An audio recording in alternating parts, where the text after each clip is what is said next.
एउटा जिन्दगीमा जब तपाईहरुको नाम हुन्छ तब तपाईहरुसँग दाम हुन्छ। हेर, नाम हुनु पर्यो तब त दाम हुन्छ हैन।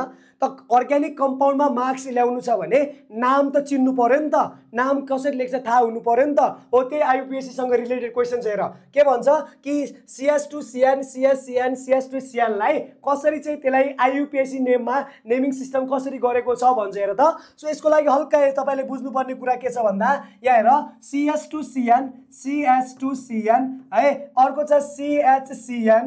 हेर त अर्को छ CS2, यसरी लेख्ने है। त्यो मैले राम्रोसँग लेखेको यो लेख्नु र यो लेख्नु। हेर जस्तै म यता फर्क्या छु, मेरो नाम म जे छु त्यही हो, म दायाँ बायाँ फर्कदा के म मान्छे चेन्ज हुने हो र होइन नि त। राम छ भने के श्याम भइहाल्छ र, राम छ भने के सीता हुन्छ त, हुँदैन नि त। राम रामै हुन्छ, सीता सीता नै हुन्छ। त कम्पाउन्डलाई यसरी घुमाछ भने तल लेख्यो भने नाम त्यही हो। हेर अब हेर यस्तो कम्पाउन्डमा एउटा दिमागमा एउटा कुरा के राख कि कुनै फङ्सनल ग्रुपमा 3 या 3 भन्दा बढी मेनली फङ्सनल ग्रुप आयो भने त्यो फङ्सनल ग्रुपलाई मेन चेनमा राख्दैन। हेर त्यसैले नम्बरिङ गर्दा यिनीहरूलाई इन्क्लुड गर्नु हुँदैन, नम्बरिङ गर्दा योलाई नम्बरिङ गर्नु पर्यो। ल भन कतिवटा कार्बन देखिरहेछौ? 3 वटा। त 3 वटा छ भने के हुन्छ?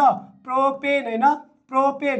कुन कुन पोजिसनमा छ साइनाइड ग्रुप? 1 2 3। त प्रोपेन 1 2 3 र याद गर्नुस् 3 वटा साइनाइड ग्रुप छ, ट्राई लेख्छ र यस्तो ग्रुप आयो भने 3 देखि बढी त्यति बेला CN को लागि एउटा सफिक्स युज हुन्छ, mainly carbonitrile.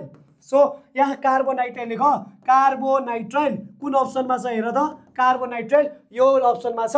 So option number C is the correct answer. ठीक छ ल।